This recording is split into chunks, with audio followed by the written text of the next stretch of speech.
The night my son became a hero, nobody learned his name. No reporters interviewed him. No police officer shook his hand. No television station told his story. In fact, if Noah had gotten his way, nobody would have ever known he was there at all. Looking back now, that's probably what makes the entire thing so unbelievable. Because 3 months later, one of the most powerful women in the country would stand in front of hundreds of people and publicly humiliate our family. She would call me worthless. She would have me removed from the hospital where I worked. And she would never realize she was insulting the father of the boy who had saved her daughter's life. But none of that had happened yet. On that cold October evening, Noah was just a 14-year-old kid riding his bike home from basketball practice. The rain had started around 6 o'clock. Not heavy, just enough to make the roads slick and the air uncomfortable. I was working the night shift at St. Matthew Hospital, so Noah had gone to practice alone. It wasn't unusual. He was responsible, smart, more mature than most adults I knew. Around 7:30, my phone buzzed. A text from Noah. Practice ended. Heading home. See you tomorrow morning. I smiled and slipped the phone back into my pocket. That should have been the end of it. It wasn't. About 20 minutes later, Noah was riding through the intersection of Hawthorne and 5th Street when he heard tires screaming. Witnesses later described the sound as unforgettable. A delivery truck ran a red light at nearly 60 miles per hour. A black SUV entered the intersection at exactly the wrong moment. The collision sounded like an explosion. Metal twisted, glass shattered. Vehicles spun across the rain-soaked pavement. The SUV slammed into a traffic pole and immediately caught fire. Noah would later tell me he froze for about 3 seconds. Just 3. Long enough to understand what had happened. Long enough to realize nobody else was moving. Then he dropped his bike and ran toward the wreck. Most people were backing away. The vehicle was burning.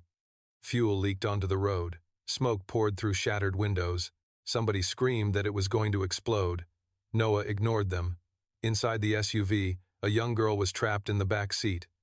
Her seatbelt had jammed during the crash. One of the rear doors had been crushed inward. Flames were spreading through the engine compartment. People stood around filming with their phones. Noah climbed inside. Later, when I asked what he was thinking, he shrugged. She needed help. That's who my son was. The smoke was already making it difficult to breathe. The girl was unconscious. Blood covered part of her forehead. Noah tried the seatbelt release. Nothing. Tried again. Nothing. The mechanism was broken. Outside, someone yelled that firefighters were on the way. Noah looked at the flames moving toward the passenger compartment. There wasn't enough time. He grabbed a metal emergency tool attached near the driver's seat and started striking the buckle. Again, again, again. Finally it snapped. The girl collapsed forward. Noah lifted her. She couldn't have weighed more than 90 pounds. Then the flames spread faster. Much faster. Noah carried her toward the damaged door. It wouldn't open. The frame had twisted during the crash. Smoke filled the cabin. The heat became unbearable. For one terrifying moment, they were trapped. Then Noah noticed the shattered rear window. It wasn't large enough. Not really. But it was the only option. He pushed the girl through first. People outside finally moved. Several adults pulled her free. Noah tried to follow. His jacket snagged on broken metal. Flames rolled across the ceiling. Someone screamed. Then Noah ripped the jacket off and threw himself through the opening. 5 seconds later, the SUV exploded. The fireball illuminated the entire intersection. Witnesses staggered backward. Sirens echoed in the distance.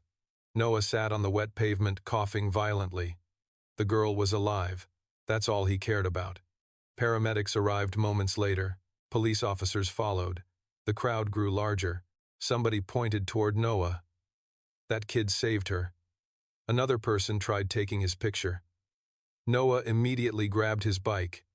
One of the paramedics called after him. Wait. Noah ignored him. The paramedic shouted again. What's your name? Noah hesitated for half a second, then shook his head. She's okay? The paramedic nodded. Yes. Noah smiled, then rode away into the rain before anyone could stop him. The next morning, news stations across the city reported the story. Mystery teen saves girl from burning SUV. Hero vanishes before police arrive. Nobody knew who he was. Noah never told anyone. Not his friends, not his teachers, not even me. I didn't learn the truth until much later. 3 months passed. Life continued. I worked nights at St. Matthew Hospital. Noah went to school. Bills piled up. Nothing seemed unusual. Then one Monday morning, everything changed. A fleet of black luxury vehicles pulled into the hospital parking lot. Executives rushed through the entrance. Administrators panicked. Nurses whispered. Doctors adjusted their schedules. The CEO of Hayes Medical had arrived. Charlotte Hayes, billionaire, healthcare mogul, one of the most powerful women in America, the owner of St. Matthew Hospital. I saw her for the first time while standing near the main entrance. Elegant suit, security team, assistants, lawyers, the kind of person who looked like she measured time in millions of dollars. She walked through the lobby inspecting departments, evaluating staff, questioning managers. Nobody relaxed around her. Nobody smiled. Then she stopped, directly in front of me. Her eyes moved to my uniform, then to the maintenance report I was carrying. Then back to me. "Your security?" she asked. "Yes, ma'am." She frowned. "How long have you worked here?" 8 years. Another pause. "Any disciplinary issues?" "No, ma'am." She looked unconvinced. Then one of her assistants handed over a document. Charlotte read it. Her expression instantly darkened. "Interesting." My stomach tightened. "Is there a problem?" Charlotte slowly lowered the paper. Then she looked directly at me. Actually, silence filled the lobby. Employees stopped walking. Conversations died. Everyone sensed trouble. Charlotte's voice became colder. "There is." She held up the document. "Would you like to explain why your employee identification number appears inside an ongoing financial investigation involving hospital funds?" The lobby went completely silent. My blood turned to ice. Because I had absolutely no idea what she was talking about. The lobby went completely silent. My blood turned to ice. Because I had absolutely no idea what Charlotte Hayes was talking about. Around us, nurses stopped walking. Receptionists stopped typing. Even doctors coming through the entrance slowed down to watch. Nobody wanted to miss what was happening. Charlotte held the document in one hand and looked at me as though she had already decided I was guilty. "Well?" she asked. My mouth felt dry. "I don't understand." Her expression hardened immediately. "You don't understand?" Another pause. $3 million disappeared from a restricted hospital account. Silence. "Your employee identification number appears on the access logs." The room froze. My pulse exploded. "That's impossible." Charlotte laughed softly. Not because anything was funny, because she didn't believe me. "Impossible?" she repeated. "That's an interesting defense." My hands tightened around the maintenance report I was holding. "I've never had access to hospital accounts." Charlotte looked toward one of the executives standing beside her. "Did you hear that?" The man nodded. Charlotte smiled coldly. "Unfortunately, the system disagrees." The lobby remained silent. Every eye stayed fixed on me. Then Charlotte handed the document to a hospital administrator. "Read it." The administrator looked uncomfortable. Very uncomfortable. But he obeyed. "Security access log. Employee ID 44728. Another pause. "Authorized entry into restricted financial archives." Another pause. "Multiple occurrences over a 4-week period." My stomach dropped. Employee ID 44728 was mine. The problem was that I had never entered any financial archive. I barely knew where it was located. Then Charlotte folded her arms. "Anything you'd like to tell us?" The accusation hit harder than I expected. Not because of the money. Because of the people watching. 8 years. 8 years of working nights, covering extra shifts, helping nurses walk safely to their cars after midnight, responding to emergencies, doing everything the right way. And now a billionaire I'd never met was treating me like a criminal. I didn't do it. Charlotte nodded slowly. "Of course." Another pause. "They always say that." The crowd shifted uncomfortably. Then someone pushed through the hospital entrance, running, breathless. Noah. My son had come directly from school. His backpack still hung over one shoulder. He stopped when he saw the crowd. Then he saw me. Then he saw Charlotte. "Dad?" My pulse tightened immediately. "Noah, stay back." Too late. Charlotte's eyes moved toward him. then toward me. Your son? Yes. Noah looked around nervously. What's happening? Nobody answered him. Then Charlotte turned back toward me. Effective immediately. Your security access is suspended. Silence. Pending investigation. My blood turned cold. You can't be serious. Charlotte's expression never changed. $3 million are missing. Another pause. I'm extremely serious. Then she looked toward security supervisors standing nearby. Escort him off the property. The lobby exploded into whispers. Noah stepped forward immediately. What? Charlotte ignored him. Now. The supervisors hesitated. Good people. Men I had worked beside for years. Neither looked happy. One finally stepped forward. Mason. He couldn't even finish the sentence. Then Noah suddenly moved between us. My heart stopped. My dad didn't do anything. Silence filled the lobby. Charlotte slowly looked down at him. Excuse me? Noah didn't back away, didn't hesitate. My dad isn't a thief. The entire hospital seemed to hold its breath. Then Charlotte's expression hardened. That's not your decision to make. Noah swallowed hard. Then prove it. My pulse exploded. Noah. He ignored me. Big mistake. Very big mistake. Charlotte stared at him for several seconds. Then something changed in her expression. Not anger. Recognition. Just for a split second. Then it disappeared. Interesting. Silence. She looked directly at Noah. What's your name? Noah Reed. Another pause. Why? Charlotte didn't answer immediately. Instead, she studied him carefully. Too carefully. Then one of her assistants leaned closer and whispered something in her ear. Charlotte immediately looked away. Whatever thought had crossed her mind vanished. Remove them both. The lobby fell silent again. What? Noah said. Charlotte pointed toward the entrance. You're no longer welcome in this hospital. My blood turned to ice. He's 14. Then he shouldn't be interfering in an active investigation. Security finally stepped forward. Nobody grabbed us. Nobody needed to. The humiliation did the work for them. Noah and I walked toward the exit while hundreds of people watched. Some looked sympathetic. Others looked suspicious. Most just looked uncomfortable. Halfway to the door, I heard Charlotte speaking behind us. Prepare a statement. Silence. We're cooperating fully with investigators. Another pause. No exceptions. The doors closed behind us. The cold afternoon air hit my face. Noah stood beside me on the sidewalk. Neither of us spoke for several seconds. Then he looked back through the hospital glass. His expression suddenly changed. Completely changed. My stomach tightened immediately, because I'd seen that look before. The look he got whenever he recognized something important. Dad. His voice barely worked. What? Noah stared through the glass doors. Toward Charlotte Hayes, toward a teenage girl standing beside her that I hadn't noticed before. My pulse accelerated. Noah? He swallowed hard. I know her. Silence. Complete silence.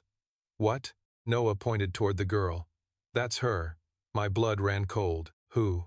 Noah's eyes never left the hospital entrance. The girl from the car. The world seemed to stop moving, because standing beside Charlotte Hayes was a 13-year-old girl with a small scar near her forehead, the exact place where Noah remembered seeing blood the night of the accident. Emily Hayes, the girl whose life he had saved 3 months earlier, and judging by the confused expression spreading across Noah's face, she was wearing something that shouldn't have existed, a silver bracelet, the exact bracelet Noah had left inside the burning SUV the night he rescued her. The world seemed to stop moving. Emily Hayes stood beside her mother near the hospital entrance. The scar above her eyebrow was unmistakable. Noah had only seen her for a few seconds that night through smoke, blood, and flames. But he knew. Somehow he knew. My pulse hammered in my ears. Are you sure? Noah never took his eyes off her. Dad. That was all he said. He didn't need to say more. He was sure. Then his expression changed again.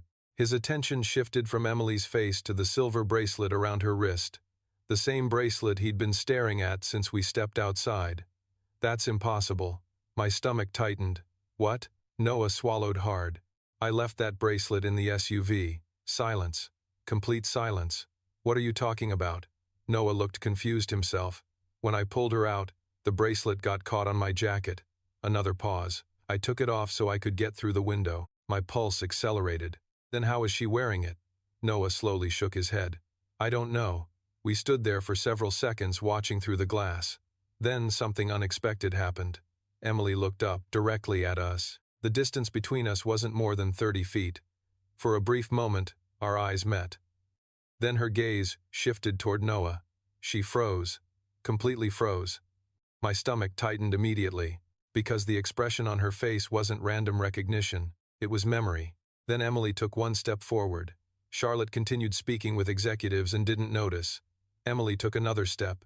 Her eyes remained locked on Noah. Then another.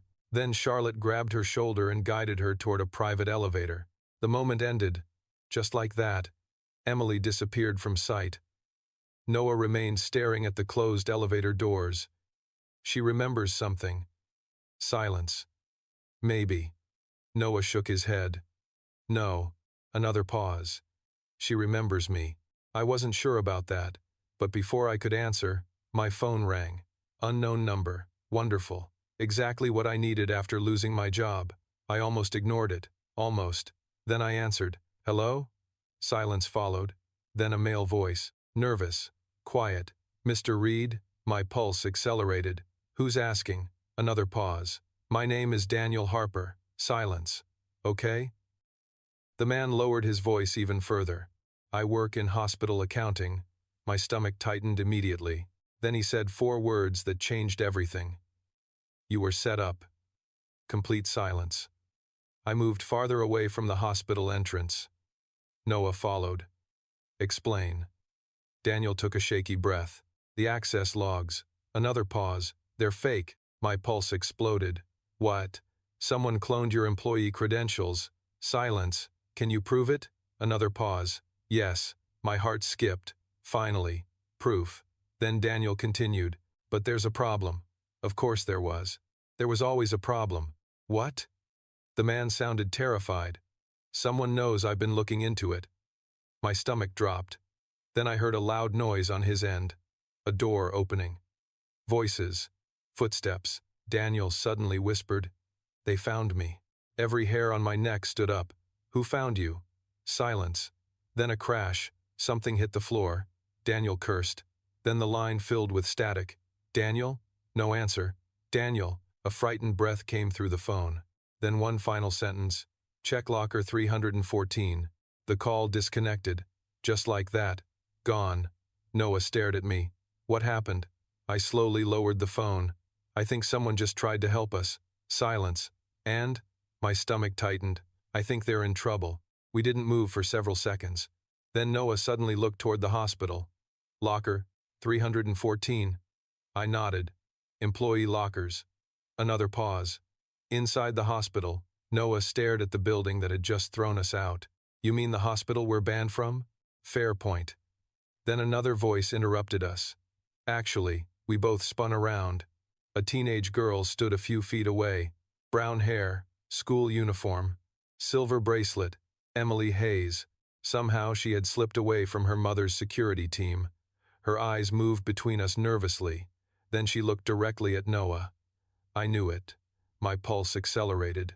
Noah looked stunned. What? Emily swallowed hard.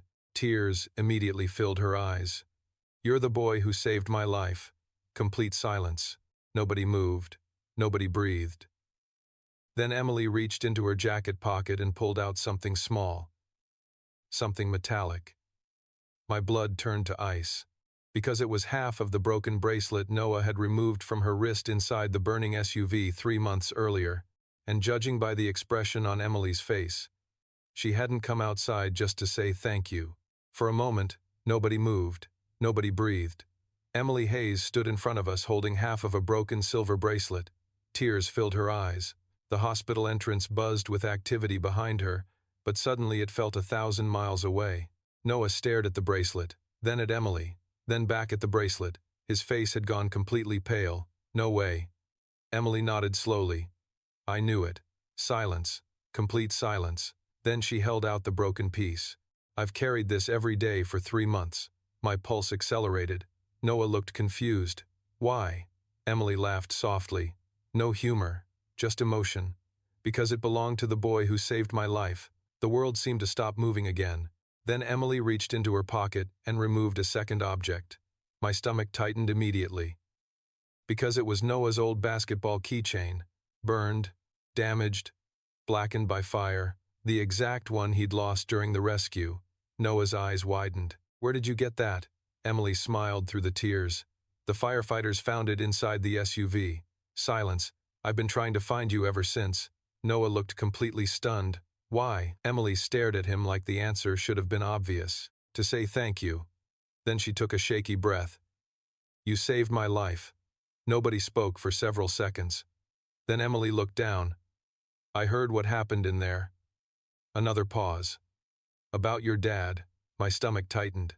Emily looked genuinely upset. "My mom shouldn't have done that." Before I could answer, shouting suddenly erupted inside the hospital. Security personnel rushed through the lobby. Several executives were running. Phones appeared. Voices rose. Something had happened. Then Emily's face instantly changed. "Oh no." My pulse accelerated. "What?" Emily looked toward the hospital entrance. "That's Victor." Silence. "Who?" Emily swallowed hard. "My mom's vice president." Another pause. "He's not supposed to be here today." The name meant nothing to me, but judging by her expression, it should have. Then the main hospital doors burst open. A tall man in an expensive suit stormed outside surrounded by security staff, mid-50s, sharp features, expensive watch, angry eyes. He moved fast, very fast. Then his gaze landed on Emily. His expression instantly changed. Not relief, not concern. Fear, pure fear. My stomach tightened immediately, because powerful men rarely looked afraid of 14-year-old girls. Then Victor started walking toward us. Emily took a step backward. "We need to go." Silence. "Why?" Noah asked. Emily's face had gone pale. "Because he knows about the bracelet." My pulse exploded. "What?" Emily looked terrified. 3 months ago I told him about the boy who saved me." Another pause. "And yesterday he asked if I'd ever found him." The world suddenly felt much colder. Then Victor called out, "Emily!" His smile appeared instantly. Too instantly. The kind adults use when they're hiding something. "There you are." Emily didn't move. Victor continued walking toward us. "Your mother is looking for you." Silence. Then his eyes shifted toward Noah. The smile vanished. Just for a second. But I saw it. So did Noah. So did Emily. Then Victor recovered immediately. "And who are these people?" Emily answered before anyone else could. "Friends." Victor's eyes narrowed. Very slightly. Then he noticed the bracelet in her hand. My blood instantly turned to ice, because the moment he saw it, his entire face changed. The smile disappeared. Completely. Then he looked directly at Noah, really looked at him, as if seeing him for the first time. My stomach tightened, because suddenly Victor seemed far more interested in my son than in Emily. Then Emily made a mistake. A completely understandable mistake, but a mistake. He's the one. Silence. Complete silence. Victor stared at her. "What?" Emily pointed toward Noah. "The boy who saved me." Every hair on my neck stood up. Victor froze, completely froze. Then something terrifying happened. Not anger, not surprise, not gratitude, disappointment. Genuine disappointment. As if he had just learned information he desperately wished wasn't true. Then he smiled again. But this time the smile never reached his eyes. "Really?" Silence. "That's wonderful." It wasn't wonderful. Even Noah could tell. Then Victor pulled out his phone. "I should tell Charlotte immediately." Emily shook her head. "No." Victor looked surprised. "Why not?" Emily hesitated. "Because." Then she looked toward me. Toward Noah. Finally she lowered her voice. "Because somebody is trying to frame Mr. Reed." The smile vanished again. Completely. Victor slowly lowered the phone. "Excuse me?" Emily swallowed hard. I overheard a conversation. Silence. "Between who?" Victor asked. Emily hesitated. "Too long. Much too long." Then Victor's expression darkened. "Emily." For the first time, his voice sounded dangerous. Then my phone vibrated. Once. Twice. 3 times. A text message. Unknown number. I opened it. My blood turned to ice instantly. A photograph filled the screen. Locker 314. The employee locker Daniel Harper told us about. The door hung open. Empty. Completely empty. Beneath the photograph was a single sentence. You're too late. Then another image arrived. My pulse stopped, because the second photograph showed Daniel Harper, the accountant who had called me 20 minutes earlier. He was lying unconscious in a hospital stairwell. Blood covered part of his face, and standing over him was a man wearing an expensive suit. A man whose face was partially visible in the security camera reflection. Just visible enough. Just clear enough. Just unmistakable enough.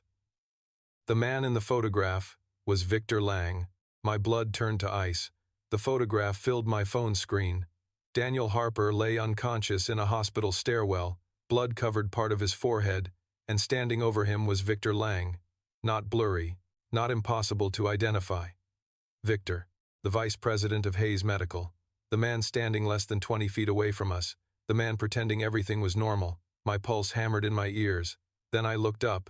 Victor was watching me. His expression didn't change. But somehow that was worse, because it meant he knew exactly what I had just seen. Emily noticed immediately. Mr. Reed? Silence. What's wrong? I didn't answer.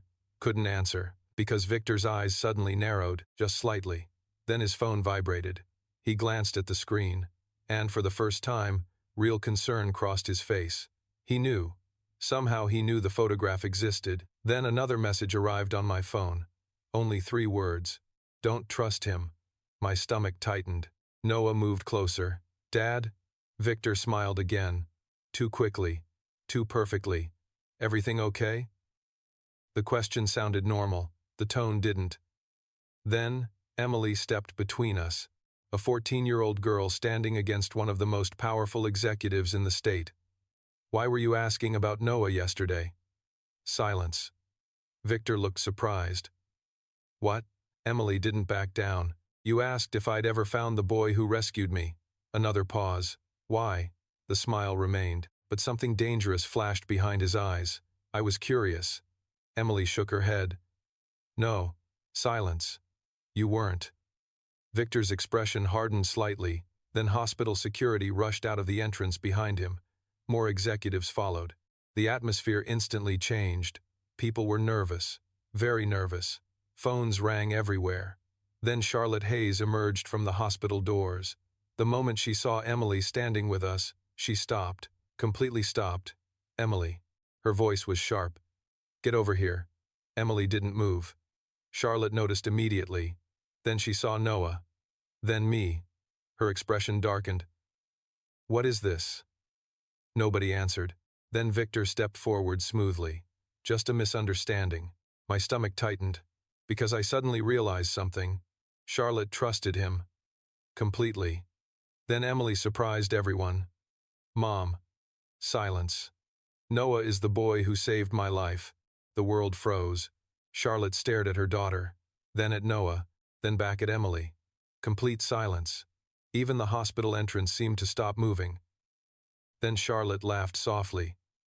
Not because anything was funny, because she thought it was impossible. Emily. Another pause. We've been through this. Emily immediately pulled out the broken bracelet. No. Silence. Look. Charlotte's eyes moved toward the bracelet, then toward Noah, then toward the burned basketball keychain Emily was still holding. The color instantly drained from her face, just for a second. Then Victor stepped forward. Charlotte. His voice sounded calm. Too calm. This isn't the time. Big mistake. Very big mistake, because for the first time, Charlotte looked annoyed with him. Then Emily walked directly to Noah and handed him the broken bracelet piece. The two halves fit together perfectly. My stomach tightened, because suddenly nobody could dismiss the story anymore. The evidence sat right there in front of them. Charlotte stared at the bracelet, then at Noah, then at the scar above Emily's eyebrow, then back at Noah. The realization hit her like a truck. Oh my God. Silence followed. Then she looked directly at my son. Not as a stranger, Notice a problem. As the person who had saved her daughter's life, it was you. Noah shifted uncomfortably. She needed help. The exact same answer he had given me. Charlotte looked like she didn't know what to say, which was probably a first. Then Victor interrupted again. Charlotte, we need to discuss the audit. My pulse accelerated immediately. Because the timing felt wrong. Very wrong. Then another notification appeared on my phone. A new message. Another photograph. My blood turned to ice. It showed a spreadsheet. Financial records. Hospital accounts. Transfers. Shell companies. Millions of dollars moving through hidden pathways. And every transaction had one authorization signature attached to it.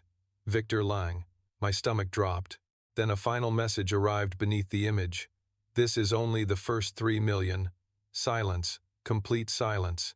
Because suddenly the missing money wasn't just $3 million. Then another document appeared. 47 million. Another. 112 million. Another. 228 million. The numbers kept growing. My pulse exploded. Then the final page appeared. Total unaccounted funds, $487 million, nearly $500 million. My hands started shaking. Noah noticed. Emily noticed.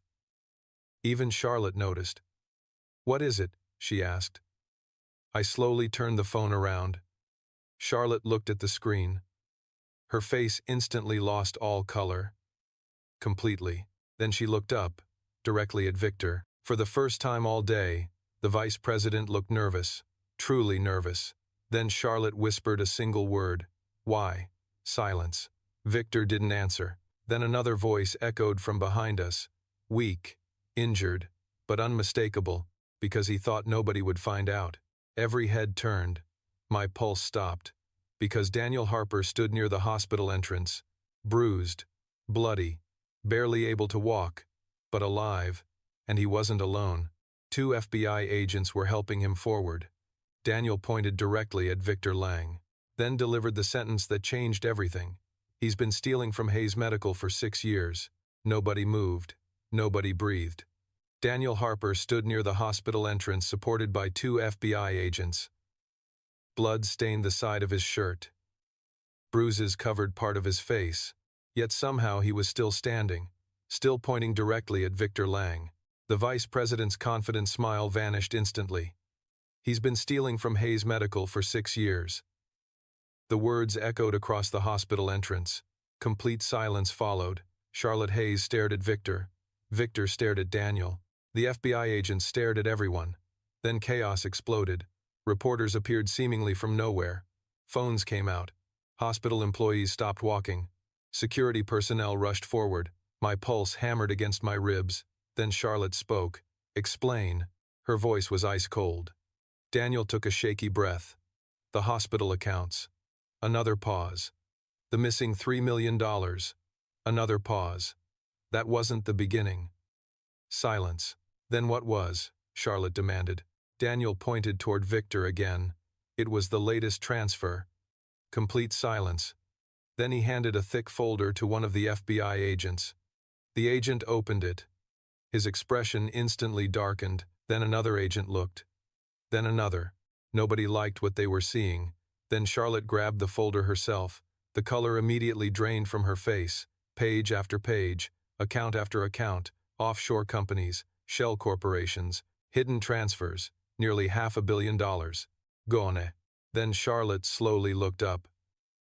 Victor. Silence. Tell me this isn't real. Victor didn't answer. My stomach tightened immediately. Because innocent people deny accusations. Guilty people calculate. And Victor was calculating. Then he laughed, softly, calmly, almost sadly. You really want to do this here? The entire crowd froze. Charlotte stared at him. What? Victor slowly straightened his tie. The nervousness vanished, completely vanished. After everything I've done for this company? My pulse accelerated. Because that wasn't a denial, not even close. Then Daniel stepped forward. You attacked me. Victor smiled. No, another pause. I warned you. The crowd erupted into whispers. FBI agents immediately moved closer. Then Victor looked toward Charlotte. Do you know what's funny? Silence. For 6 years I stole money right in front of you. Another pause. And you never noticed. Charlotte looked like she had been slapped. Then Victor delivered another blow. Because you were too busy. Complete silence. Then he pointed toward the hospital. Board meetings. Another pause. Acquisitions. Another pause. Television interviews. Another pause. Magazine covers. Every word hit harder than the last. Then he smiled. Meanwhile, I ran everything. Charlotte's face hardened. You're finished. Victor laughed. Emmy? The confidence in his voice immediately worried me. Then his phone vibrated. He checked the screen and smiled wider. My blood turned cold. Then every phone around us vibrated simultaneously, mine included. News alerts, emergency notifications, breaking reports. The crowd started checking screens. Confusion spread instantly, then panic. Noah grabbed my arm. Dad. My pulse accelerated. What? He showed me his phone. My stomach dropped. A news headline filled the display. Hayes Medical under federal investigation. Another appeared. CEO Charlotte Hayes linked to financial fraud. Then another. FBI examining possible executive involvement. The world seemed to stop. Charlotte looked around in disbelief. What? Victor smiled. You really thought I was stealing a loan? Silence. Complete silence. Then Charlotte's face lost all color. No. Victor nodded. Yes. Another pause. Every transfer was approved using your executive authorization. My blood turned to ice, because suddenly I understood. Victor hadn't just stolen the money. He had framed Charlotte too. Then Daniel shouted, He's lying. Victor shrugged. Maybe. Another pause. Can you prove it? Nobody answered. Because at that moment, proof mattered more than truth. Then the lead FBI agent received a call. He listened for several seconds. His face instantly changed. What? Silence. When? Another pause. Are you sure? My pulse accelerated. Then the agent slowly lowered the phone. We have another problem. Nobody spoke. Then he looked directly at Charlotte. Federal prosecutors just issued a warrant. Complete silence. Charlotte stared at him. For who? The agent swallowed hard, then delivered the sentence that shattered everything. For you. The crowd erupted. Reporters practically ran forward. Cameras flashed everywhere. Charlotte looked stunned. Completely stunned. Then FBI agents moved toward her. Emily immediately stepped in front of her mother. No, my stomach tightened. Because this wasn't supposed to happen. Victor was the thief. Daniel had proof. Yet somehow Charlotte was the one being arrested. Then Victor smiled. Not nervously, not desperately, confidently, as if this was exactly what he wanted. Then Noah suddenly froze, completely froze. I recognized that look immediately, the same look he got whenever he noticed something nobody else did. Dad, my pulse accelerated. What? Noah stared at Victor's watch, an expensive silver watch on his wrist. Then Noah's eyes widened. No way. Silence. What? Noah pointed toward the watch. I've seen it before. My stomach dropped. Where? Noah looked terrified. Truly terrified. Then he whispered the answer. The night of the crash. Complete silence. Because suddenly the vice president connected to something far bigger than stolen money. Then Noah delivered the sentence that changed everything again. Victor was at the accident. The crowd froze. Charlotte froze. Emily froze. Even Victor stopped smiling. And for the first time all day, he looked afraid. The crowd froze. Charlotte froze. Emily froze. Even Victor Lang stopped smiling. And for the first time all day, the vice president looked genuinely afraid. My pulse hammered against my ribs. Noah stood beside me, staring at Victor's watch. I know that watch. Silence. Complete silence. Then Charlotte looked toward Noah. What are you talking about? Noah swallowed hard. The night of the accident. Another pause. I saw it. Victor immediately laughed. Too quickly. Too loudly. A watch? He shook his head. That's your evidence? Nobody answered. Because honestly, it sounded weak. Then Noah surprised everyone. Not the watch. Silence. The scratch. Victor's smile faded slightly. Noah pointed toward the silver casing. Right there. My stomach tightened. A long scratch ran across the side of the watch, barely visible unless someone knew where to look. Then Noah continued. When I climbed into the SUV, somebody was already there. Complete silence. Charlotte stared at him. What? Noah nodded slowly. I thought he was helping. Another pause. But he left. The crowd remained silent. Then Noah pointed directly at Victor, and he was wearing that watch. My blood turned cold. Because Noah wasn't guessing. He was remembering. Then Emily looked toward Victor. You were there? Victor laughed again. But this time the confidence sounded forced. I wasn't even in the city that night. Daniel Harper immediately spoke. That's a lie. Silence. Victor turned sharply.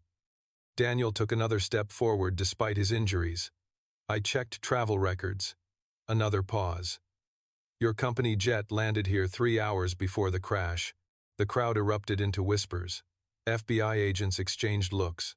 Then Charlotte stared directly at Victor. Why were you here? Victor didn't answer.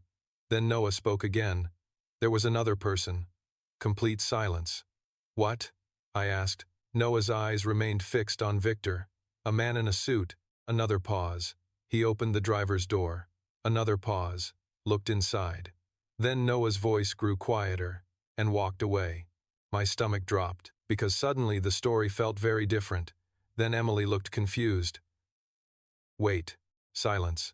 The driver died in the crash. Noah slowly shook his head. No. The entire crowd froze. What? Emily whispered. Noah swallowed hard. The driver got out. Complete silence followed. Then every instinct in my body started screaming. Because if Noah was right, the accident wasn't what everyone thought. Then Victor smiled again. The wrong smile. The dangerous smile. A 14-year-old's memory from 3 months ago? He laughed softly. That's what we're doing now? The FBI agents didn't look convinced. Neither did Charlotte. Then another voice interrupted. Actually, everyone turned. A police cruiser had just pulled into the parking lot. The driver stepped out carrying a thick evidence box. Mid-50s. Uniformed officer. Tired face. Serious eyes. He walked directly toward the group. The kid's memory is better than you think. My pulse accelerated. The officer opened the evidence box, then removed something sealed inside a transparent bag. My blood instantly turned to ice. It was a luxury cufflink. Burned, damaged, but still recognizable. The officer held it up, found inside the SUV. Silence. Then he looked directly at Victor. Engraved with your initials. The crowd exploded. Victor's face lost all color. Completely. Then Charlotte whispered, "Oh my God." The officer wasn't finished. He reached into the box again. This time he removed a second item, a damaged flash drive. This was recovered under the driver's seat. Another pause. We couldn't access it until yesterday. My pulse hammered in my ears. Then the officer handed the drive to an FBI technician. The technician connected it to a laptop. Several files appeared. Security footage, hospital records, financial transfers, hundreds of documents. Then one video file automatically opened. Grainy footage filled the screen. A parking garage, a black SUV, a timestamp from the night of the crash. The crowd fell completely silent. Then Victor appeared on the screen. My stomach dropped. Because he wasn't arriving at the scene, he was meeting someone. A woman stepped out of the SUV. Dark hair. Business suit. The image wasn't perfect. But it was clear enough. Then Charlotte gasped. No. Silence. Complete silence. Because the woman wasn't a stranger. She worked at Hayes Medical. She sat on the board of directors. She had publicly supported Charlotte for years. Then Daniel Harper whispered the name. Rebecca Sloan. The world seemed to stop moving. Then the video continued. Victor handed Rebecca a briefcase. Rebecca handed him a folder. They argued. The footage had no audio, but the tension was obvious. Then something happened. Rebecca pointed toward the briefcase. Victor grabbed her arm. Rebecca pulled away. The video abruptly ended. Complete silence followed. Then the FBI technician opened another file from the flash drive. An accounting ledger. Hidden accounts, secret transfers, hundreds of millions of dollars. And at the very top sat two authorization signatures, Victor Lang, Rebecca Sloan. My pulse exploded. Because suddenly the conspiracy wasn't one executive stealing money. It was something much larger. Then the technician opened the final file. A document labeled Project Nightingale. Charlotte's face instantly lost all color. Daniel Harper looked horrified. Even the FBI agents froze. No, Charlotte whispered. Silence. What is Nightingale? Emily asked. Nobody answered immediately. Then Charlotte slowly looked toward her daughter. Tears filled her eyes. The reason they tried to kill me. Complete silence. Then Victor suddenly moved. Fast. Much faster than anyone expected. He shoved the nearest FBI agent aside and sprinted toward the parking lot. People screamed. Agents shouted. Chaos erupted. Victor reached a black SUV waiting near the curb. The rear door opened. He jumped inside. The vehicle accelerated instantly. Tires screamed. Smoke filled the air. Then the FBI agents jumped into pursuit vehicles. Sirens erupted across the hospital grounds. The chase was on, but before Victor disappeared, he looked back through the SUV window, directly at Charlotte. Then he smiled. A calm smile. A confident smile. The smile of a man who still believed he would win. And judging by the terror suddenly spreading across Charlotte Hayes' face, she was afraid he might be right. The chase lasted less than 12 minutes.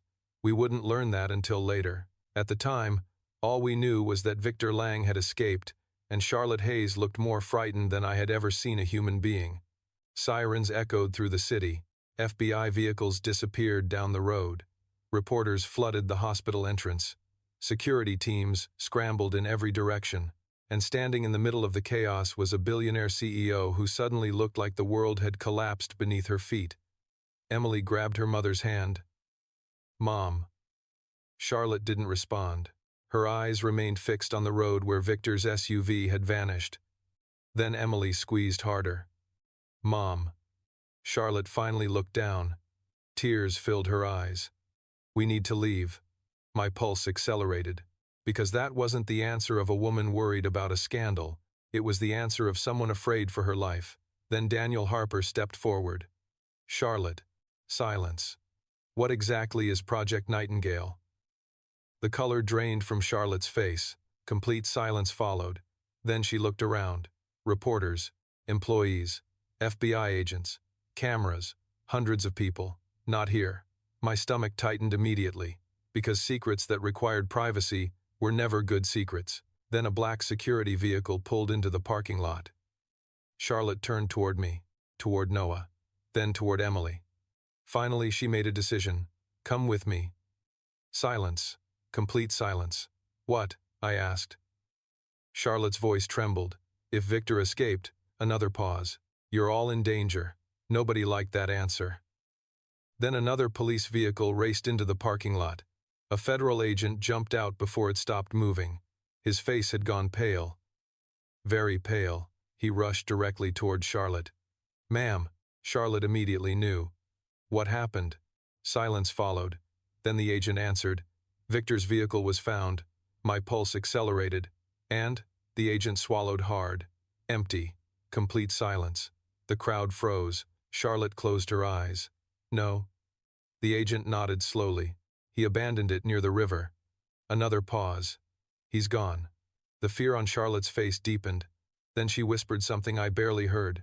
He'll go to the vault. My stomach tightened immediately. Daniel heard it too. What vault? Charlotte didn't answer. Instead, she turned toward Emily. Get in the car. Emily looked confused. Mom, now. The tone ended the discussion. Then Charlotte looked directly at Noah. You too. My pulse exploded. Hold on. Charlotte met my eyes. For the first time since we'd met, there was no arrogance, no authority, no billionaire confidence, just fear, genuine fear. Mr. Reed. Another pause. Please.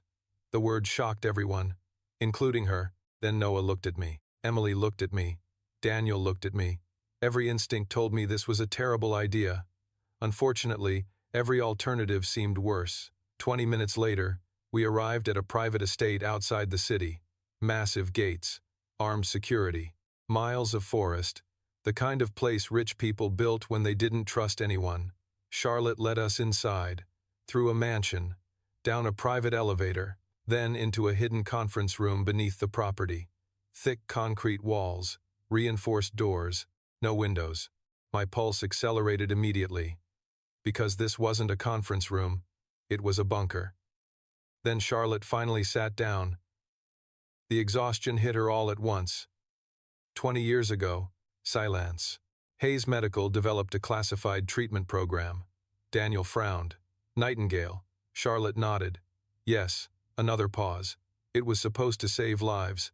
My stomach tightened, because stories always started that way. Then Charlotte opened a secure file. Hundreds of documents appeared on a giant screen. Clinical studies, financial reports, government contracts, then photographs, dozens of them. Sick children, hospital patients, experimental treatment centers. Noah stared at the images. Emily did too. Then Charlotte whispered, "The treatment worked." Silence. "What treatment?" I asked. Charlotte looked toward me. "Gene therapy." Another pause. A breakthrough that could cure dozens of rare diseases. The room went silent. Then Daniel slowly nodded. I remember hearing rumors. Charlotte's expression darkened. The problem wasn't the treatment. Another pause. The problem was the side effects. My blood ran cold. Then another photograph appeared. A young patient, smiling, healthy. Then a second photograph. The same child 6 months later. My stomach dropped instantly, because the difference was horrifying. Then another, and another, and another. The room grew silent, very silent. Emily looked away. Noah didn't. Then Charlotte continued. The board wanted to bury the results. Silence. Who? Daniel asked. Charlotte hesitated, then answered. Victor. Another pause. Rebecca Sloan. Another pause. Several investors. My pulse accelerated. Then she revealed the final document. A payment ledger. Hundreds of millions of dollars. Hidden accounts. Secret settlements. Confidential agreements. Then the number appeared. $487 millions, the exact amount Daniel had uncovered. My blood turned to ice, because suddenly the missing money made sense. It wasn't stolen. It was hush money. Then Noah suddenly froze. Completely froze. I recognized the look immediately, the same look he got whenever something clicked. Dad. My pulse accelerated. What? Noah pointed toward one of the patient photographs. I know him. Silence. Complete silence. Charlotte frowned. What? Noah stepped closer to the screen. His face had gone pale. That boy. Another pause. He's alive. The room froze. Then Charlotte stood up so fast her chair crashed backward. What? Noah stared at the photograph. He works at the recreation center near our neighborhood. My pulse exploded, because, according to the file, that patient had died 15 years ago. Then another realization hit Charlotte. Her face lost all color, completely. No, silence. No, that's impossible. Noah slowly shook his head. I've seen him. The room went dead silent. Then Charlotte whispered the words nobody wanted to hear. Victor changed the records. Another pause. Which means, her voice stopped working. Then Daniel finished the sentence for her. The patients weren't the only survivors. My blood turned to ice. Because if that was true, then the biggest secret in Project Nightingale wasn't what happened 20 years ago. It was who was still alive today. Then the bunker lights suddenly went out. Total darkness swallowed the room. Emily screamed. Alarms immediately erupted through the estate. Red emergency lights flashed on. Security radios exploded with panic. Then a voice echoed through the intercom system. Calm.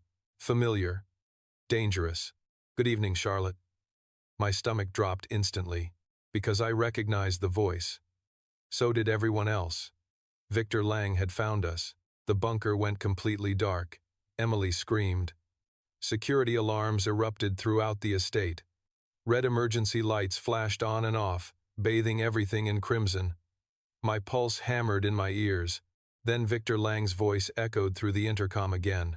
Calm, controlled, dangerous. Good evening, Charlotte. Nobody moved. Nobody breathed. Charlotte stared at the ceiling speakers as if they might explode. "How did you get in?" Silence followed. Then Victor laughed softly. "Charlotte," another pause. "I've been getting in for 6 years." My stomach tightened immediately. Because that wasn't arrogance. That was confidence. Then security radios crackled across the room. Panicked voices, shouting, running footsteps. One phrase repeated over and over. "Perimeter breach." The estate was under attack. Then Daniel Harper grabbed a radio. "Status?" Static answered first. Then a terrified voice. "Multiple intruders." Another pause. "Security team down." My blood turned to ice. Charlotte immediately turned toward Emily. "Stay close to me." Emily nodded. Noah moved closer to me too. The bunker suddenly felt very small. Then Victor spoke again. "I warned you not to investigate." Silence. "You should have listened." Charlotte's expression hardened. "You murdered patients." Victor laughed. "No." Another pause. "I protected the company." Nobody liked that answer. Then the giant monitor at the front of the bunker flickered. Once, twice, 3 times. Security camera footage appeared. Live feeds from around the estate. My stomach dropped instantly. Armed men filled the grounds. Black tactical uniforms, night vision gear, military weapons. They moved with terrifying efficiency. Then one camera showed the main entrance. Bodies lay on the ground. Security guards, unconscious, injured, defeated. Emily gasped. Charlotte looked sick. Then Victor's voice returned. "You always had one weakness. Silence. People." Another pause. "You cared about them." Charlotte stared at the screen. "And you didn't?"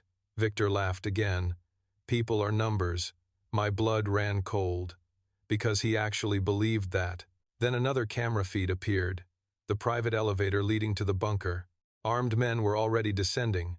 Fast. Very fast. Then the bunker door suddenly locked itself. Heavy steel bolts slammed into place. Everybody froze. Daniel looked confused. "What?" Then another voice came through the intercom. Not Victor. Female. Young. Calm. "Bunker lockdown initiated." The room froze. Charlotte looked stunned. "Who said that?" Silence followed. Then the voice answered. "Emily Hayes." My pulse stopped. Everyone turned toward Emily. Emily looked just as confused as the rest of us. "What?" Then the monitor changed again. Old hospital records appeared. Genetic reports. Confidential documents. Files labeled Project Nightingale. My blood ran cold. Then one file automatically opened. Patient 001. The photograph appeared. A young girl, dark hair, 13 years old. My stomach dropped instantly. Because the girl in the photograph looked exactly like Emily. Complete silence filled the room. Charlotte's face lost all color. "No." Emily stared at the screen. "Mom?" Charlotte slowly backed away. Tears instantly filled her eyes. Then Victor's voice returned. "Tell her." Silence. Complete silence. "Tell her the truth." Charlotte looked shattered. Then another document opened. Birth records. DNA. Analysis. Patient recovery log. Emily stepped closer to the screen. Her hands were shaking.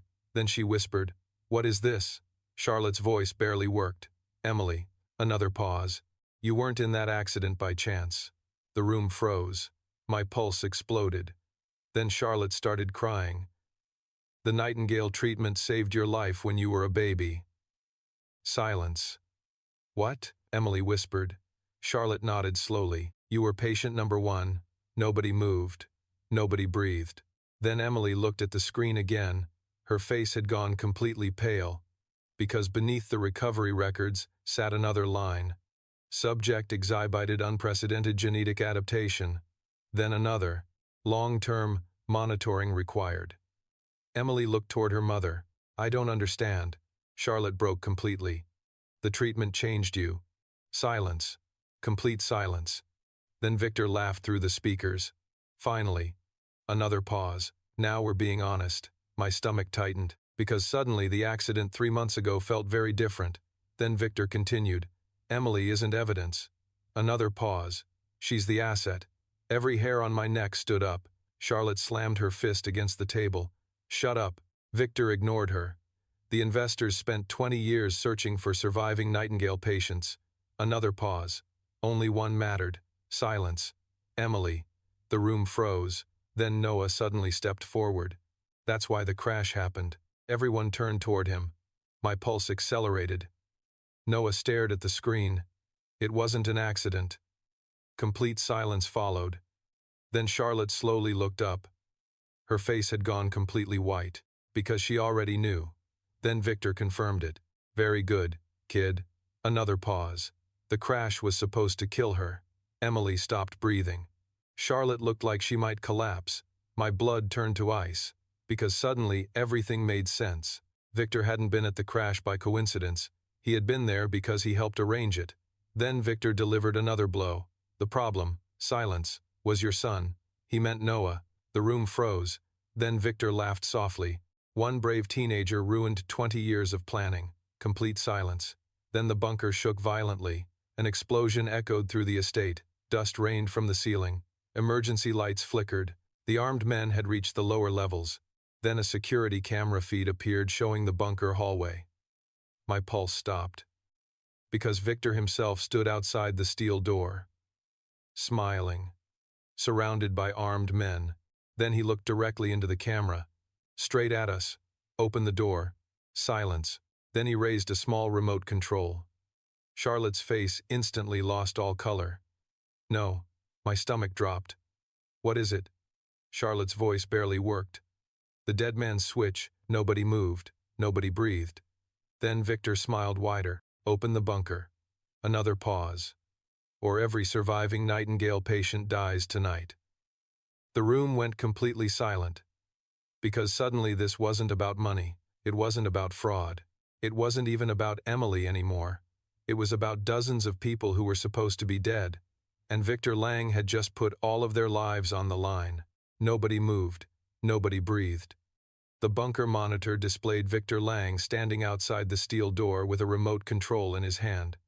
Armed men surrounded him. The dead man's switch rested between his fingers. One press, one mistake, and every surviving Nightingale patient would die. My pulse hammered in my ears. Emily looked frozen. Charlotte looked completely shattered. Daniel Harper stared at the screen as if he were watching a nightmare become real. Then Victor smiled. "You have 5 minutes. Silence. Complete silence. 5 minutes to decide who matters more." Another pause. "Your daughter." Another pause. "Or everyone else." The bunker intercom clicked off. The countdown on the screen began immediately. 04, 59, 04, 58, 04, 57. My stomach turned to ice. Then Charlotte suddenly moved. Fast. Much faster than I expected. She crossed the room and opened a secure cabinet hidden inside the wall. Daniel looked stunned. "What are you doing?" Charlotte removed a black case. Her hands were shaking, fixing my mistake. Silence. Then she opened the case. My pulse accelerated instantly. Because inside sat dozens of files. Original Nightingale records. Unedited records. Not copies. Originals. Then Noah stepped forward. "What are those?" Charlotte looked toward him. Tears filled her eyes. The truth. The room fell silent. Then she handed one file to Daniel, another to me, another to Emily. The first page immediately made my blood run cold. Secret beneficiary agreement. Then came names. Investors. Politicians. Pharmaceutical executives. Billionaires. Hundreds of them. Every person who had funded Project Nightingale. Then another page. Financial distributions. Compensation payments. Medical patents. Licensing agreements. The numbers were staggering. Billions of dollars. Then Daniel looked up. "This isn't a cover-up." Charlotte nodded slowly. "No." Another pause. "It's ownership." Complete silence followed. Then she pointed toward Emily's file. "The surviving patients aren't witnesses." My stomach tightened. "Then what are they?" Charlotte closed her eyes. "Assets." Emily looked sick, truly sick. Then another explosion echoed through the estate. The bunker walls shook violently. Dust rained from the ceiling. The countdown continued. 04, 01, 04, 00, 03, 59. Victor was getting closer. Then Noah suddenly froze. Completely froze. I recognized the look immediately. The same look he got whenever he noticed something nobody else did. Wait. Silence. What? I asked. Noah grabbed Emily's file. His eyes moved rapidly across the pages. Then his face lost color. No way. Charlotte immediately noticed. What? Noah pointed toward a section buried deep inside the report. Genetic Adaptation Registry. Then he looked directly at Emily. You're not the only survivor. Silence. Complete silence. Charlotte nodded. I know. Noah slowly shook his head. No. Another pause. You don't understand. Then he pointed toward another name on the list.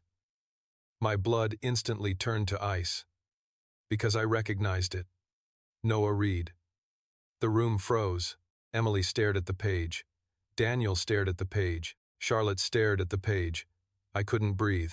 Then Charlotte whispered, That's impossible. Noah looked just as shocked. What? My pulse exploded. Then Charlotte grabbed the file and scanned the records herself. The color immediately drained from her face. Completely. No. Silence. No.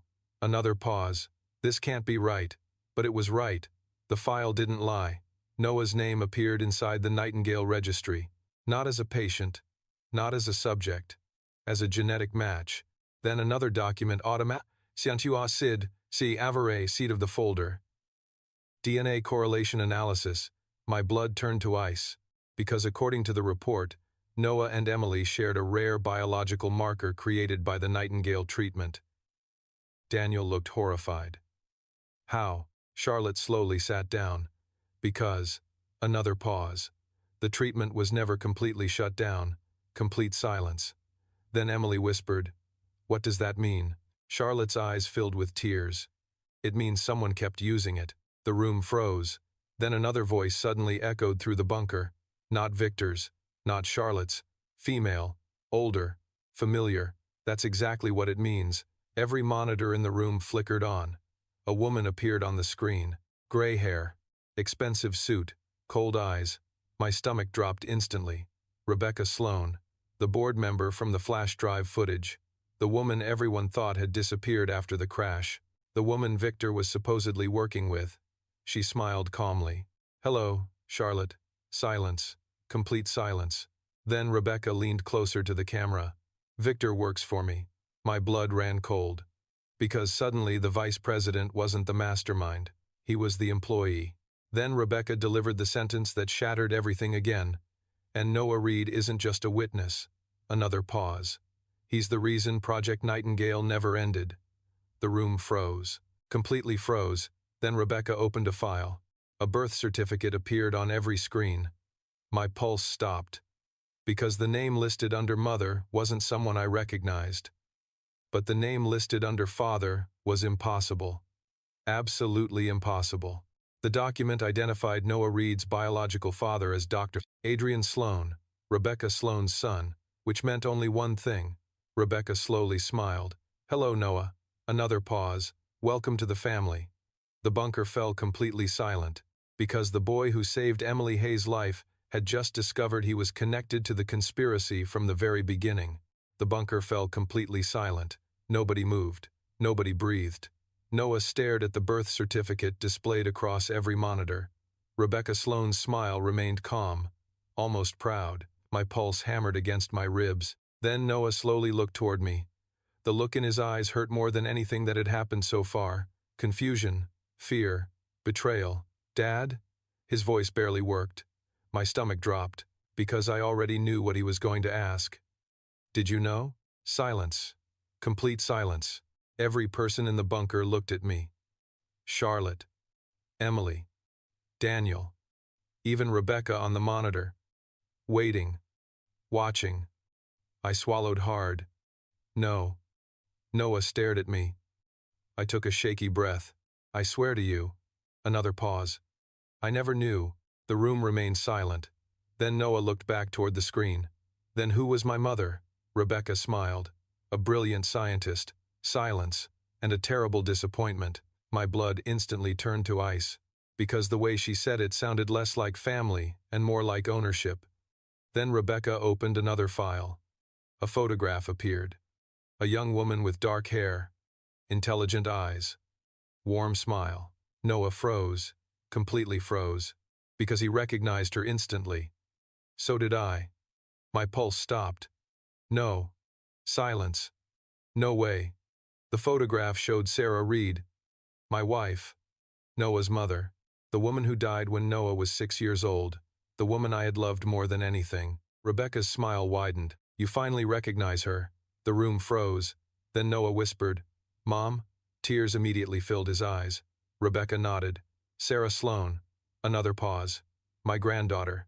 Complete silence. My stomach turned to ice, because everything I thought I knew about my own family had just shattered. Then Rebecca continued. She worked on Project Nightingale. Another pause. Until she betrayed us. Noah stared at the photograph. What do you mean? Rebecca's expression darkened. She stole research. Another pause. Destroyed years of work. Another pause. And disappeared with you. The room fell silent. Then Daniel Harper shook his head. No. Rebecca looked annoyed. Excuse me? Daniel stepped forward. Sarah didn't steal anything. Silence. She exposed you. My pulse accelerated. Rebecca's smile vanished instantly. Then Daniel looked toward Noah. Your mother tried to shut Nightingale down. Another pause. That's why she ran. Noah's face had gone pale. Then Charlotte suddenly stood up. Enough. Everyone turned toward her. Charlotte looked directly at Rebecca. Tell him the truth. Silence followed. Then Rebecca laughed softly. Which part? Charlotte's eyes narrowed. The part where Sarah discovered what happened to the patients. Complete silence. Then Rebecca's expression hardened. For the first time, she looked angry. Truly angry. Then Charlotte continued. The part where children died. Emily gasped. Noah froze. My pulse exploded. Rebecca immediately shook her head. The treatment saved lives. Charlotte slammed both hands onto the table and killed dozens more. The bunker shook with the force of her voice. Silence followed. Then Rebecca's mask finally cracked. Progress requires sacrifice. The room went completely silent, because nobody could mistake what she meant. Then Noah looked toward the screen. Tears filled his eyes. You let them die. Rebecca didn't answer. She didn't need to. Then another explosion echoed somewhere above the bunker. The countdown on the monitor continued. 01, 14, 01, 13, 01, 12. Victor was still outside. The dead man's switch was still active. Dozens of Nightingale survivors were still in danger. Yet somehow the room had become focused on something else. Family. Then Rebecca leaned toward the camera. You're wasting time. Another pause. Open the bunker. Charlotte laughed bitterly. Never. Rebecca smiled. Then they die. Silence. Complete silence. Then Noah suddenly stepped forward. The room froze, because the look on his face had changed. He wasn't confused anymore. He wasn't scared. He wasn't even angry. He was determined. The same look he had the night he ran into a burning SUV. Then Noah looked directly at Rebecca. You made one mistake. Rebecca looked amused. Really? Noah nodded slowly. You think people belong to you. Silence. Then he pointed toward Emily. She doesn't. Another pause. My mom didn't. Another pause. And I don't. The room went silent. Rebecca's smile disappeared. Then Noah turned toward the security console near the wall. His eyes moved across the monitors. Camera feeds, estate maps, security systems. Then suddenly he froze, completely froze. My pulse accelerated immediately, because I'd seen that look before, the same look he got whenever he found an answer nobody else could see. Wait. Silence. What? I asked. Noah pointed toward one of the security cameras outside the bunker, the hallway feed, the image showing Victor Lang and his armed men. Then he zoomed in. My blood turned to ice, because Victor wasn't holding the dead man's switch anymore. Another man was. A man standing behind him. A man nobody had noticed before. Rebecca noticed instantly. The color drained from her face. Completely. No. Silence. Complete silence. Then the mystery man stepped forward into full view. Gray hair, expensive suit, calm eyes. He looked directly into the camera, then smiled. Rebecca whispered his name like she'd seen a ghost. Adrian. The room froze, because according to every record that existed, Dr. Adrian Sloan had been dead for 14 years. And according to Noah's birth certificate, he was Noah's biological father. The bunker froze. Nobody moved. Nobody breathed. Every monitor displayed the face of Adrian Sloan, the man who was supposed to be dead, the man Rebecca Sloan had mourned publicly 14 years ago, the man listed as Noah Reed's biological father. My pulse hammered in my ears. Noah stood motionless. Emily stared at the screen. Charlotte looked stunned. Daniel Harper looked like he had forgotten how to breathe. And Rebecca Sloan looked terrified, truly terrified. For the first time since she appeared on the monitors, she had completely lost control. No. Her voice barely worked. No. Adrian smiled calmly. Hello, Mother. Complete silence followed. Then Victor slowly turned toward him in the hallway outside the bunker. Confusion spread across his face. What are you doing here? Adrian looked almost disappointed. The same thing you've been doing for 20 years. Another pause. Cleaning up Rebecca's mess. My stomach tightened immediately. Then the countdown continued. 00, 47, 00, 46, 00, 45. Time was running out. Adrian glanced at the dead man's switch in the other man's hand, then back toward the camera. Nobody is dying tonight. Rebecca immediately slammed her hand onto a desk somewhere off-screen. You don't control this. Adrian laughed softly. Actually, another pause. I do. The room froze. Then Adrian held up a small electronic device. My pulse accelerated. Rebecca's face instantly lost all color. No. Adrian nodded. Yes. Another pause. The original authorization key. Complete silence. Then Charlotte whispered, Impossible. Adrian looked toward the camera. 20 years ago, Rebecca created Nightingale to cure disease. Another pause. 10 years ago, she turned it into a business. Another pause. 5 years ago, she turned it into a weapon. Rebecca screamed, Liar! Adrian ignored her. Then he looked directly at Noah. My stomach tightened immediately, because something changed in his expression. Not calculation, not manipulation. Regret. Genuine regret. I'm sorry. Silence. Complete silence. Noah stared at the screen. You're my father? Adrian closed his eyes briefly. Yes. The word hit the room like an explosion. Then Noah took a shaky breath. Where were you? Nobody moved. Nobody breathed. Adrian's face tightened, trying to stop them. Another pause, and failing. Tears filled Noah's eyes. My own vision blurred, because for 14 years, I had been Noah's father in every way that mattered. Yet somewhere deep inside, I understood the question he needed answered. Then Adrian continued. Your mother discovered what Nightingale was becoming. Another pause. She tried to expose it. Another pause. Rebecca ordered her silenced. The bunker froze. Complete silence. Then Rebecca shouted, That's a lie. Adrian looked directly at her, then tell everyone what happened to Sarah. Rebecca didn't answer. She couldn't. And that told us everything. Noah's face crumbled. Emily grabbed his hand. Charlotte covered her mouth. Then Adrian slowly raised the authorization device. It's over. The countdown reached 20 seconds. 00, 20, 00, 19, 00, 18. Victor suddenly lunged forward, fast, desperate. He grabbed for the dead man's switch. The armed men shouted.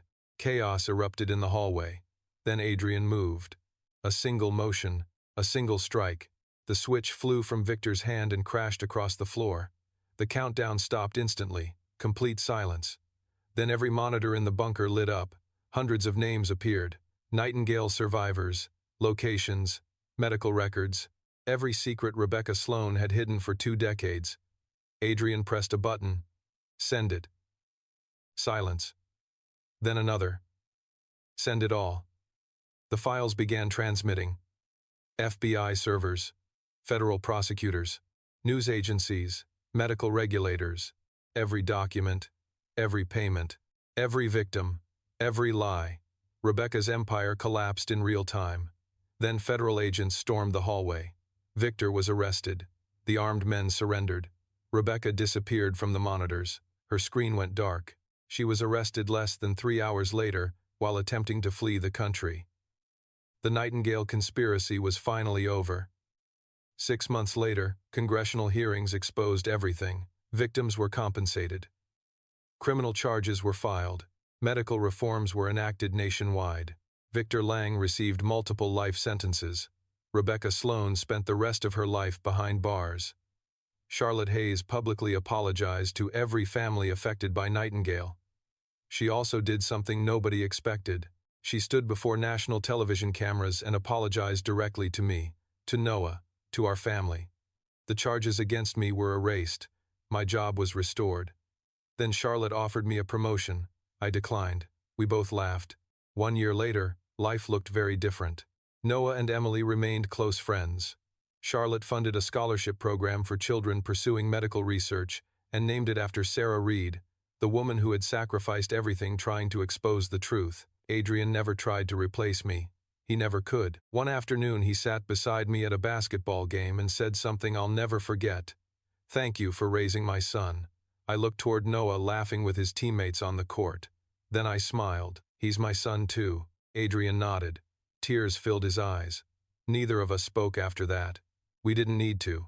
Because family isn't defined by blood. It's defined by who stays when life becomes difficult. On a warm spring afternoon, Noah stood on a stage accepting the first Sarah Reed Scholarship. Hundreds of people applauded. Cameras flashed. Emily cheered louder than anyone. Charlotte cried openly. And I sat in the front row watching the boy who once rode his bicycle into a burning intersection because somebody needed help. The world called him a hero. He hated that word. But I didn't, because heroes aren't people with superpowers. They're people who do the right thing when nobody is watching. The story had begun with a 14-year-old boy pulling a stranger from a burning SUV. It ended with the truth finally setting dozens of families free. And through it all, one lesson remained. Money can buy influence. Power can hide secrets. Fear can silence people. But eventually, the truth always finds a way home.